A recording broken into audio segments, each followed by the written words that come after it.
स्वागत है आपके अपने YouTube channel Vinod Hindi point में। दोस्तों, आज के इस वीडियो में पढ़ने वाले हैं बिहार एस्टेट 2023 का पेपर, जिसकी परीक्षा हुई थी 10/9/2023 को। ये प्रथम पाली का पेपर है। तो चलिए शुरू करते हैं आज का ये वीडियो। पहला प्रश्न जो पूछा गया था, स्वर के साथ स्वर मिलने से जो विकार उत्पन्न होता है उसे क्या कहते हैं? स्वर के साथ स्वर मिलने से जो विकार उत्पन्न होता है उसे स्वर संधि कहते हैं। स्वर संधि के 5 भेद हैं: दीर्घ संधि, गुण संधि, वृद्धि संधि, यण संधि और अयात संधि। अगला प्रश्न है, विद्यालय का संधि विच्छेद है। विद्याधनालय, विद्याधनालय, विद्याधन लय, विद्याधन लय। तो विद्यालय का संधि विच्छेद हो जाएगा विद्याधन आलय और इसमें दीर्घ स्वर संधि है। अगला प्रश्न है, सर्वोत्तम का संधि विच्छेद है। सर्वोत्तम का संधि विच्छेद होगा सर्वधन उत्तम, गुण स्वर संधि है। सर्वोत्तम में गुण स्वर संधि है। उच्चारण का संधि विच्छेद क्या होगा? उच्चारण, तो उच्चारण का संधि विच्छेद हो जाएगा उत्धन चारण, व्यंजन संधि है। उत्धन चारण, इसमें व्यंजन संधि है। महोजस्वी का संधि विच्छेद क्या होगा? महोजस्वी का संधि विच्छेद हो जाएगा महाधन ओजस्वी। ठीक है, यहां महा होगा, महाधन ओजस्वी वृद्ध स्वर संधि का उदाहरण है महोजस्वी।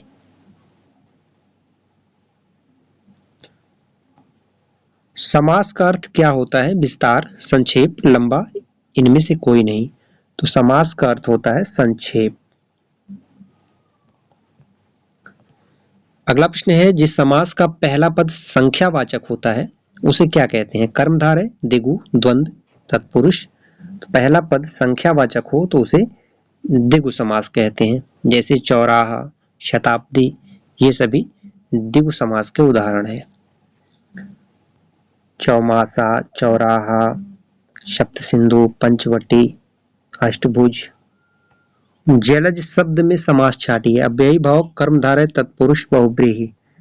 जलज शब्द में जो समास होगा वह बहुब्रीहि होगा।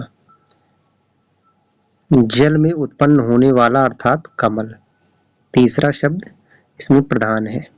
किसी को कुमार्ग से हटाना, किसी दुखी को, निराश व्यक्ति को सांत्वना देना भी परहित के ही अंतर्गत आता है। भगवान राम ने ऋषि मुनियों की तपस्या में बाधा डालने वाले राक्षसों का संहार किया। ईसा मसीह ने लोगों का उत्थान किया। सम्राट अशोक ने स्थान स्थान पर कुएं, तालाब आदि खुदवाकर जनता का उपकार किया। यही मानवता का प्रमुख धर्म है। प्रश्न में पूछा गया है, भगवान राम ने किसका संहार किया? तो भगवान राम ने ऋषि मुनियों की तपस्या में बाधा डालने वाले राक्षसों का संहार किया। सही उत्तर हो जाएगा डी। अगला प्रश्न है, मनुष्य एक सामाजिक प्राणी है। उसका धर्म है कि वह स्वयं जिए और दूसरों को भी जीने दे। वह अपने सुख दुख के साथ दूसरों के सुख दुख की ओर भी ध्यान दे। अपने स्वार्थ को छोड़कर दूसरों के हित की भी सोचे। अपना स्वार्थ सिद्ध करना मानवता नहीं है, परहित ही सच्ची मानवता है। यही सच्चा धर्म है। मनुष्य अपनी क्षमता या सामर्थ्य के अनुसार परहित कर सकता है। वह मन से, धन से या तन से अथवा तीनों से दूसरों की भलाई कर सकता है। दूसरों के प्रति सच्ची सहानुभूति रखना भी परहित है। किसी को संकट से बचाना, किसी को कुमार्ग से हटाना, किसी दुखी या निराश व्यक्ति को सांत्वना देना भी परहित के ही अंतर्गत आता है। भगवान राम ने ऋषि मुनियों की तपस्या में बाधा डालने वाले राक्षसों का संहार किया। ईसा मसीह ने लोगों का उत्थान किया। सम्राट अशोक ने स्थान स्थान पर कुएं, तालाब आदि खुदवाकर जनता का उपकार किया। यही मानवता का प्रमुख धर्म है। प्रश्न में पूछा गया है, सुख दुख में कौन सा समास है? इतना लंबा गद्यांश है और प्रश्न में पूछा गया है सुख दुख में कौन सा समास है, तो सुख दुख में द्वंद्व समास होगा। अगला प्रश्न है, मैत्री की राह बताने को, सबको सुमार्ग पर लाने को, दुर्योधन को समझाने को, भीषण विध्वंस बचाने को, भगवान हस्तिनापुर आए, पांडव का संदेशा लाएं। दो न्याय अगर तो आधा दो, पर इसमें भी यदि बाधा हो तो दे दो, केवल 5 ग्राम रखो अपनी धरती तमाम। हम वही खुशी से खाएंगे, परिजन पर आसी न उठाएंगे। दुर्योधन वह भी दे न सका, आशीष समाज का ले न सका। उल्टे हरि को बांधने चला, जो था साध्य साधने चला। जब नाश मनुज पर छाता है, पहले विवेक मर जाता है। अब देखते हैं प्रश्न में क्या पूछा गया है। कवि ने किस बात को असाध्य कहा है? श्री कृष्ण को बंदी बनाना, युद्ध को टालना, पांडवों को जीतना, संधि का प्रयास मानना। तो कवि ने श्री कृष्ण को बंदी बनाना इस बात को असाध्य कहा है। दुर्योधन द्वारा भगवान श्री कृष्ण को बंदी बनाने को असाध्य कहा गया है। वही गद्यांश है। अब इस प्रश्न में पूछा गया है भगवान का पर्यायवाची क्या होगा? प्रभु, ईश्वर, परमात्मा, उपयुक्त सभी। तो भगवान का पर्यायवाची हो जाएगा उपयुक्त सभी। प्रभु, ईश्वर और परमात्मा तीनों है। अगला प्रश्न है वाक्यों में प्रयुक्त शब्द कहलाते हैं अक्षर, वर्ण, पद, उपयुक्त सभी। तो वाक्यों में प्रयुक्त शब्द कहलाते हैं पद।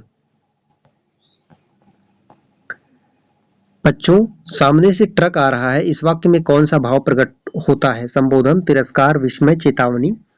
बच्चों, सामने से ट्रक आ रहा है, यह चेतावनी का भाव प्रकट हो रहा है। अगला प्रश्न है चाकू से सेब काट रहा है, वाक्य में चाकू से किस कारक का उदाहरण है? संप्रदान, कर्म, अपादान, करण। चाकू से सेब काट रहा है, चाकू से सेब कट रहा है, ये होगा वर्तनी में अशुद्धि है, तो यहाँ जो है करण कारक है। कर्ता ने कर्म को करण से, चाकू से सेब कट रहा है, करण कारक का उदाहरण है। अगला प्रश्न है उसका भाई व्यापारी है, उपयुक्त वाक्य में विधेय है। उसका भाई व्यापारी है, तो इसमें विधेय हो जाएगा व्यापारी। अगला प्रश्न है बपौती में मूल शब्द है बपौत, बाप, बप, बपौ। तो बपौती में मूल शब्द होगा बपौ, और इसका जो प्रत्यय होगा वह औती होगा। निम्नलिखित वाक्यों में किसमें अपादान कारक की विभक्ति है? वह कुल्हाड़ी से वृक्ष काटता है। माँ ने बच्चे को सुलाया, बिल्ली छत से कूद पड़ी। तो अपादान कारक बिल्ली छत से कूद पड़ी, अलगाव की स्थिति यहाँ पैदा हो रही है, बिल्ली जो है छत से कूद पड़ी। अगला प्रश्न है रुचि घर जा रही है, वाक्य में कौन सा वाच्य है? कृतवाच्य, कर्मवाच्य, भाववाच्य, इनमें से कोई नहीं। रुचि घर जा रही है, तो इसमें कृतवाच्य है। छाती फुलाना मुहावरे का अर्थ क्या होगा? सांस रुक जाना, गर्व करना, दुखी होना, लज्जित होना। तो छाती फुलाना मुहावरे का अर्थ होगा गर्व करना। अन्य मुहावरे हैं टका सा मुंह लेकर रह जाना, अर्थ होगा शर्मिंदा होना। घड़ों पानी पड़ जाना, लज्जित होना। चंडू खाने की गप, बहकी या बेतुकी बातें करना। सितारा चमकना मुहावरे का क्या अर्थ होगा? भाग्य खराब होना, भाग्योदय होना, भाग्योदय नष्ट होना, इनमें से कोई नहीं। सितारा चमकना भाग्योदय होना। तिल का ताड़ करना, इसका अर्थ है बात को तोल देना, तोते की तरह आंखें फेरना, बेमुरौवत होना, नाक का बाल होना, अधिक प्रिय होना। घात लगाना मुहावरे का क्या अर्थ है? चोट लगाना, धक्का देना, भाग जाना, मौका ताकना। तो घात लगाना मौका ताकना। नाक पर मक्खी न बैठने देना, इसका अर्थ होगा निर्दोष, बचे रहना। 9 2 11 होना, चंपत होना, भाग जाना। नाच नचाना, तंग करना। मुंह छिपावना मुहावरे का अर्थ होगा सुंदर होना, कुरूप होना, शान से रहना, लज्जित होना। मुंह छुपाना लज्जित होना। मुंह की खाना बुरी तरह हारना। सिर से पैर तक, आदि से अंत जिसे कहते हैं आपाद मस्तक। अक्ल के दुम, अपने को बड़ा होशियार समझने वाला। अगला प्रश्न है टांग अड़ाना मुहावरे का अर्थ होगा अड़चन डालना, मदद करना, टा अकड़ना, प्रभाव डालना। टांग अड़ाना अड़चल डालना, बाधा उत्पन्न करना। 2.5 दिन की हुकूमत, इसका अर्थ होगा कुछ दिनों की शानो शौकत। अक्ल का पर पत्थर पड़ना, इसका अर्थ है बुद्धि भ्रष्ट होना। अगले जमाने का आदमी सीधा साधा ईमानदार। गड़े मुर्दे उखाड़ना मुहावरे का सही अर्थ होगा मुर्दा दफनाना, भूत से डरना, बात छिपाना, दबी हुई बात फिर से उभारना। गड़े मुर्दे उखाड़ना, दबी हुई बात फिर से उभारना। अंगारों पर पैर रखना, इसका अर्थ है जानबूझकर हानिकारक कार्य करना। उठा ना रखना, कसर ना छोड़ना, कल पड़ना, चैन मिलना। अगला प्रश्न है काला अक्षर भैंस बराबर लोकोक्ति का अर्थ होगा साक्षर होना, निरक्षर होना, ज्ञानी होना, बुद्धिमान होना। काला अक्षर भैंस बराबर निरक्षर होना। आंख का अंधा नाम नयन सुख, इसका अर्थ है गुण के विरुद्ध नाम होना। एक पंथ दो काज, एक काम से दूसरा काम साधना। चिराग तले अंधेरा, अपनी बुराई नहीं दिखती। कलम तोड़ना मुहावरे का अर्थ क्या होगा? अर्थहीन लिखना, बढ़िया लिखना, दोषपूर्ण लिखना, कलम खरीदना। तो कलम तोड़ना, बढ़िया लिखना।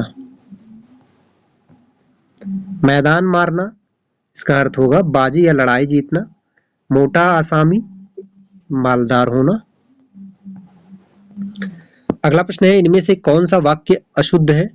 मकड़ी जाला बुन रही है, इसी कार्य में तुम्हारी भलाई है, चूहे कपड़े कुतर गया, विधवा विलाप करके रोने लगी। तो अशुद्ध होगा विधवा विलाप करके रोने लगी। विलाप और रोना दोनों एक ही है, तो ये विकल्प अशुद्ध होगा। अगला प्रश्न है, इनमें से कौन सा वाक्य अशुद्ध है? मुझे तुम्हारी बात सुननी पड़ी, बेटी पराये घर का धन होती है, भारत में अनेकों राज्य हैं, प्रत्येक वृक्ष फल नहीं देता है। तो इसमें अशुद्ध होगा भारत में अनेकों राज्य हैं। भारत में अनेक राज्य हैं, ये शुद्ध होगा भारत में अनेक राज्य हैं। अगला प्रश्न है, इनमें से कौन सा वाक्य अशुद्ध है?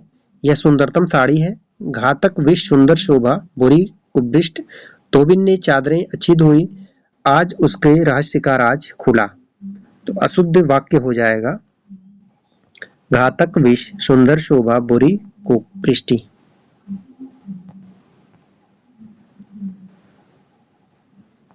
अगला प्रश्न है, इनमें कौन सा वाक्य अशुद्ध है? रमेश बैलों को रस्सी से बांध कर लाया, माँ ने कहानी सुनाई, उसके विरुद्ध मुकदमा चलाया गया, वे आज मथुरा से आएंगे। अशुद्ध होगा उसके विरुद्ध मुकदमा चलाया गया, ये अशुद्ध है। अगला प्रश्न है, इनमें से कौन सा वाक्य अशुद्ध है? कच्चे तेल की कीमत घट गया है, मनुष्य ईश्वर की उत्कृष्टतम कृति है, बंदूक एक उपयोगी अस्त्र है, आत्मा अमर है। तो अशुद्ध हो जाएगा कच्चे तेल की कीमत घट गया है, ये अशुद्ध है।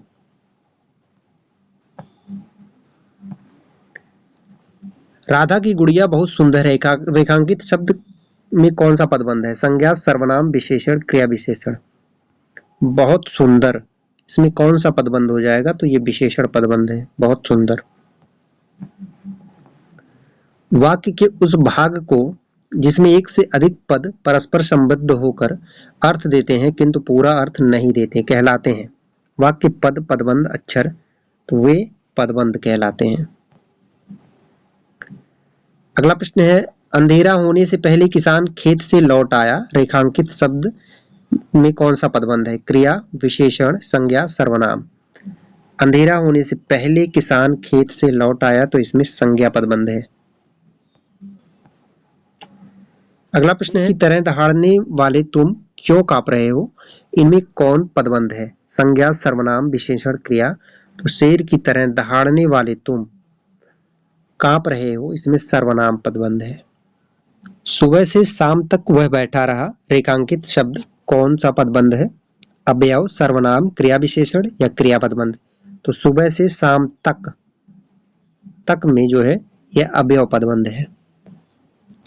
अगला प्रश्न है, जिस वाक्य में कर्म की प्रधानता होती है वह कौन सा वाक्य है? कृतवाच्य, कर्मवाच्य, भाववाच्य, ए बी दोनों। तो जिसमें कर्म की प्रधानता होती है वह कर्मवाच्य है। मोहन चित्र बनाता है, इसमें कौन सा वाच्य है? कृतवाच्य, कर्मवाच्य, भाववाच्य, उपरोक्त सभी। तो मोहन चित्र बनाता है, कृतवाच्य है। सोना रोना ये सभी कर्मवाच्य हैं। अगला प्रश्न है, मुझसे ऐसी बातें नहीं सुनी जाती, इस वाक्य में क्रिया किसके अनुसार है? कर्म, कर्ता, भाव, इनमें से कोई नहीं। मुझसे ऐसी बातें नहीं सुनी जाती, तो इसमें जो है कर्म के अनुसार है, क्रिया जो है कर्म के अनुसार है। उसने भोजन कर लिया वाक्य को कर्मवाच्य में बदलिए। उसने भोजन किया, उसके द्वारा भोजन नहीं किया गया, उसके द्वारा भोजन कर लिया गया, उपयुक्त में से कोई नहीं। तो उसने भोजन कर लिया कर्मवाच्य में बदलना है, उसके द्वारा भोजन कर लिया गया। निम्न में कौन सा वाक्य शुद्ध है? मैंने अपनी किताब उसी दिन दे दी थी, वह मुझे देखा तो घबरा गया, मैं किताब पढ़ा हूँ, हम ब्राह्मण को एक वस्त्र दिए। तो कौन सा वाक्य शुद्ध हो जाएगा? मैंने अपनी किताब उसी दिन दे दी थी, ये वाक्य शुद्ध है। अगला प्रश्न है, निम्न में कौन सा वाक्य शुद्ध है? विद्यार्थियों ने शास्त्री जी को अभिनंदन पत्र प्रदान किया, वह लड़की को बुलाओ, मैं गाने का अभ्यास करता हूँ, वह दंड देने के योग्य है। तो इसमें जो शुद्ध वाक्य हो जाएगा, मैं गाने का अभ्यास करता हूँ, ये शुद्ध है। अगला प्रश्न है, निम्न में कौन सा वाक्य शुद्ध है? तालाब में छोटा सा मंदिर है, कोई काम में शीघ्रता ना करो, बिजली का आविष्कार किसने किया? मोहन को लड़की हुआ है। तो शुद्ध वाक्य हो जाएगा, तालाब में छोटा सा मंदिर है, यह शुद्ध है। अगला प्रश्न है, निम्न में कौन मिश्र वाक्य है? तुम महान हो क्योंकि सच बोलते हो, रोगी को उल्टी हो गई, वह चलने का प्रयास कर रहा था, इनमें से कोई नहीं। तो मिश्र वाक्य हो जाएगा, तुम महान हो क्योंकि सच बोलते हो। शब्द शक्ति के कितने भेद हैं? 2, 3, 4, 5। तो शब्द शक्ति के 3 भेद हैं, अभिधा, लक्षणा और व्यंजना। शब्द व्यंजक है तो उसके अर्थ क्या कहलाएंगे? व्यंजक, व्यंग, दोनों में से कोई नहीं। शब्द व्यंजक है तो उसके अर्थ कहलाएंगे व्यंग। अगला प्रश्न है, को घाटी ये वृषभानुजा वे हलधर के वीर में कौन सी व्यंजना है? शाब्दी व्यंजना, आर्थी व्यंजना, दोनों, इनमें से कोई नहीं। को घटी ये वृषभानुजा वे हलधर के वीर में शाब्दी व्यंजना है। अगला प्रश्न है, कौन सी शब्द शक्ति में अन्य अर्थ प्रकट होता है? लक्षणा, अभिधा, व्यंजना, छंद। तो कौन सी शब्द शक्ति में अन्य अर्थ प्रकट होता है? व्यंजना में। अगला प्रश्न है, दुबला पतला लड़का को जब हमने दारा सिंह कहा तो यहाँ कौन सी शब्द शक्ति है? रस, अलंकार, अभिधा, व्यंजना। दुबला पतला लड़का को जब हमने दारा सिंह कहा तो इसमें जो है व्यंजना शब्द शक्ति होगी। सुमनों की मुस्कान तुम्हारी में कौन सा अलंकार है? शब्दालंकार, अर्थालंकार, उभयालंकार, कोई नहीं। सुमनों की मुस्कान तुम्हारी में अर्थालंकार है। काव्य में जहाँ शब्द और अर्थ दोनों के कारण रमणीयता और चमत्कार हो, वह कौन सा अलंकार कहलाता है? उभयालंकार, अर्थालंकार, काव्यालंकार, शब्दालंकार। काव्य में जहाँ शब्द और अर्थ दोनों के कारण रमणीयता और चमत्कार हो तो वहां जो है उभयालंकार होता है। रईमन पानी राखिए बिन पानी सब सून, पानी गए न उबरे मोती मानुष चून। उक्त पंक्ति में कौन सा अलंकार है? श्लेष, उपमा, यमक, रूपक। तो मोती मानुष चून, इसमें श्लेष अलंकार है। अगला प्रश्न है, उपमेय में उपमान के संशय को पैदा करने वाला अलंकार कौन सा है? यमक, श्लेष, उपमा, संदेश। उपमेय में उपमान के संशय को पैदा करने वाला अलंकार है संदेह। अगला प्रश्न है, खोले जो किवाड़ तुमको ही ऐसी बात हरिनाम है हमारी, बसी कानन पहाड़ में अलंकार पहचानिए। छेकानुप्रास, लाटानुप्रास, वक्रोक्ति, श्लेषा। तो इसमें जो है वक्रोक्ति अलंकार है। अलंकार का शाब्दिक अर्थ क्या होता है? वस्त्र, वर्ण, आभूषण, विशिष्ट। तो अलंकार का शाब्दिक अर्थ होता है आभूषण। रघुपति, राघव, राजाराम में कौन सा अलंकार है? विप्सा, अनुप्रास, पुनरोक्ति, विरोधाभास। तो रघुपति, राघव, राजाराम, रावण की आवृत्ति बार बार हुई है, यहां अनुप्रास अलंकार होगा। काली घटा का घमंड घटा में कौन सा अलंकार है? अन्योक्ति, अनुप्रास, यमक, उपमा। काली घटा का घमंड घटा में अलंकार है यमक अलंकार। काली घटा और घमंड घटा। अगला है, एक मयान में 2 तलवारें कभी नहीं रह सकती में कौन सा अलंकार है? दृष्टांत, श्लेष, प्रश्न, अनुप्रास। तो एक मयान में 2 तलवारें कभी नहीं रह सकती, इसमें जो है दृष्टांत अलंकार है। प्रस्तुत पंक्ति में कौन सा अलंकार है? उदित उदयगिरि मंच पर रघुबर बाल पतंग, विकासे संत सरोज सब हर्ष से लोचन भृंग। इसमें कौन सा अलंकार है? अनुप्रास, उपमा, रूपक, उत्प्रेक्षा। तो इसमें जो है रूपक अलंकार है। उदित उदयगिरि मंच पर रघुबर बाल पतंग। अगला प्रश्न है, रेशमी कलम से भाग्य लेख लिखने वालों कौन सा अलंकार है? रेशमी कलम से भाग्य लेख लिखने वालों कौन सा अलंकार है? रूपक, उपमा, नियुक्ति, श्लेष। तो इसमें जो है रूपक अलंकार है। रूपक अलंकार है विमल बाणी ने बीड़ा ली, काली घटा का घमंड घटा, माया दीपक नरपतंग, सीता का मुख मानो चंद्रमा है। तो रूपक अलंकार का उदाहरण है माया दीपक नरपतंग। जहां पर मनु मानो जनु जानो आ जाए वहां उत्प्रेक्षा अलंकार होता है। कंजकली कलिका लतान सिरसारी में है में कौन सा अलंकार है? रूपक, अनुप्रास, ए और बी दोनों, इनमें से कोई नहीं। कंजकली कलिका लतान सिरसारी है तो इसमें जो अलंकार होगा ए और बी दोनों, रूपक और अनुप्रास दोनों होगा। अगला प्रश्न है सब प्राणियों में मत मनो मयूर आहा नाच रहा कौन सा अलंकार है? अनुप्रास, यमक, रूपक, इनमें से कोई नहीं। सब प्राणियों में मन मनो मयूर आहा नाच रहा, इसमें रूपक अलंकार है। पिया सो कहेऊ संदेशड़ा हे भौरा हे काग, सो धन बिरह जरी मुई तिहिक धुआ हम लाग। इस पंक्ति में कौन सा अलंकार है? श्लेष, उपमा, यमक, उत्प्रेक्षा। तो इसमें जो है उत्प्रेक्षा अलंकार है। पिया सो कहेऊ संदेशड़ा हे भौरा हे काग, ये मलिक मोहम्मद जायसी की पंक्ति है। पद्मावती से यह पंक्ति ली गई है। जो पद्मावती में गुरु होता है सुआ, वही जो है ये पंक्ति कहता है।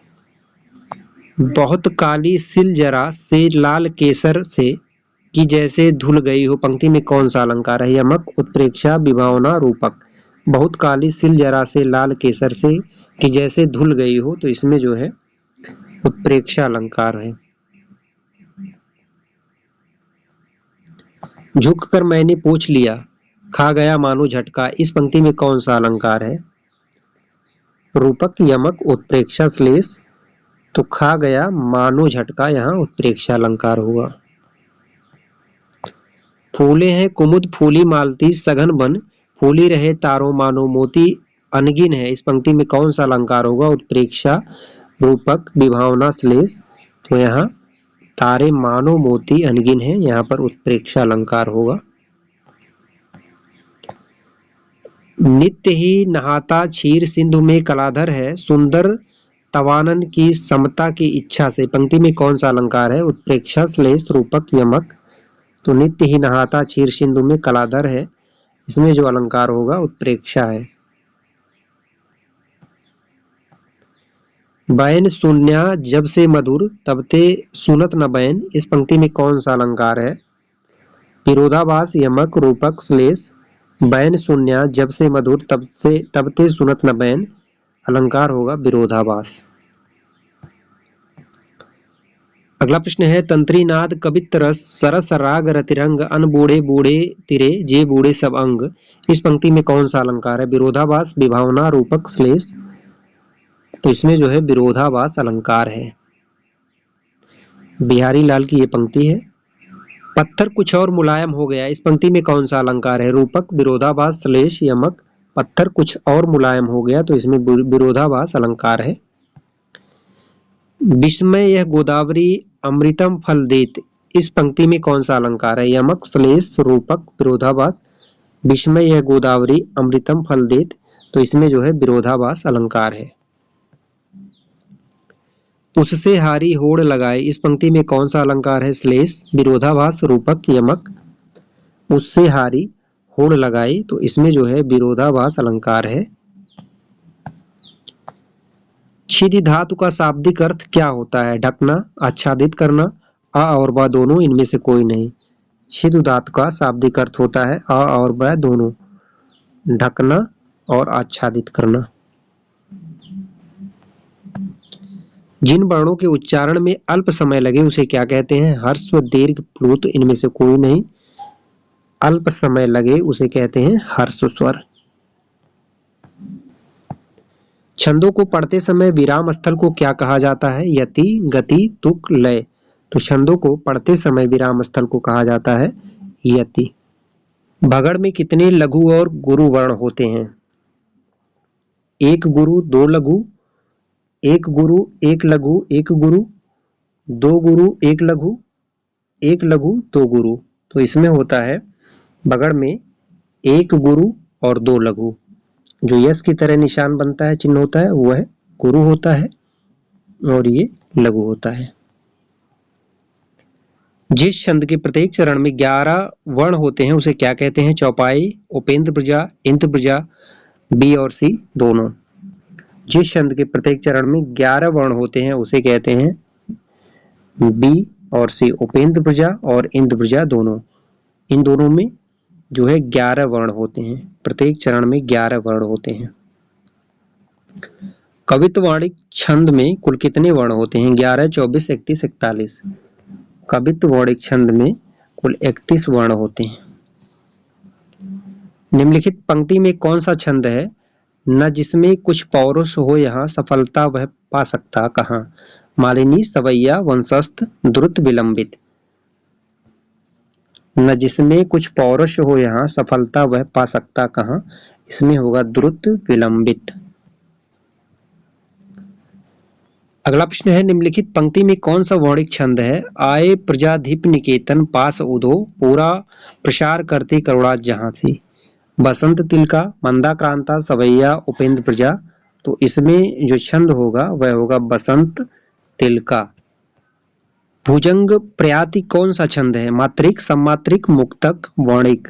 भुजंग प्रयाति में वर्णिक छंद है। काव्य गुण क्या है? काव्य के सौंदर्य और अभिव्यंजना शक्ति को बढ़ाने वाले तत्व। काव्य में रस, अलंकार और छंद का समावेश। काव्य का स्वरूप। इनमें से कोई नहीं। तो काव्य गुण है काव्य के सौंदर्य और अभिव्यंजना शक्ति को बढ़ाने वाले तत्व।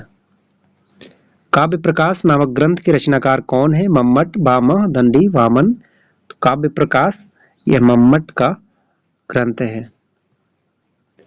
चारुचंद की चंचल किरणें खिल रही हैं जल थल में, स्वच्छ चांदनी बिछी हुई है अवनी और अंबर तल में। उपयुक्त पंक्तियां काव्य गुण से संबंधित हैं। प्रसाद, माधुर्य, ओज, इनमें से कोई नहीं। तो ये जो पंक्ति है प्रसाद गुण से संबंधित है। अगला प्रश्न है काव्यालंकार सूत्रवृत्ति किसकी रचना है? आचार्य वामन, आचार्य दंडी, आचार्य भामह, आचार्य अभिनव गुप्त। काव्यालंकार सूत्रवृत्ति यह आचार्य वामन की रचना है। अभिनव गुप्त के अनुसार रस के कितने प्रकार हैं? 9, 11, 10, 8। तो अभिनव गुप्त के अनुसार रस के 9 प्रकार हैं। नहीं पराग नहीं मधुर मधु नहीं विकास यही काल, अली कली ही स्यो बधो आगे कौन हवाल। उपयुक्त पंक्तियों में कौन सा रस है? श्रृंगार, करुण, भयानक, हास्य। तो उपयुक्त पंक्तियों में श्रृंगार रस है, यह बिहारी लाल की पंक्ति है। करुण रस का स्थायी भाव क्या है? हास्य, उत्साह, भय, इनमें से कोई नहीं। तो करुण रस का स्थायी भाव है इनमें से कोई नहीं। करुण रस का स्थायी भाव है शोक। वीरों का कैसा हो बसंत, उपयुक्त पंक्ति में किस रस की प्रधानता है? श्रृंगार, करुण, वीर, रौद्र। तो वीरों का कैसा हो बसंत, इसमें जो है वीर रस की प्रधानता है। आज का हमारा अंतिम प्रश्न, भयानक रस का स्थायी भाव क्या है? हास्य, उत्साह, भय, जुगुप्सा। तो भयानक रस का स्थायी भाव है भय। ये थे 2023 के पेपर का संपूर्ण हल। आशा करते हैं आज का वीडियो आप सभी को पसंद आया होगा। मिलते हैं अगले वीडियो में कुछ नए प्रश्नों के साथ। तब तक के लिए नमस्कार।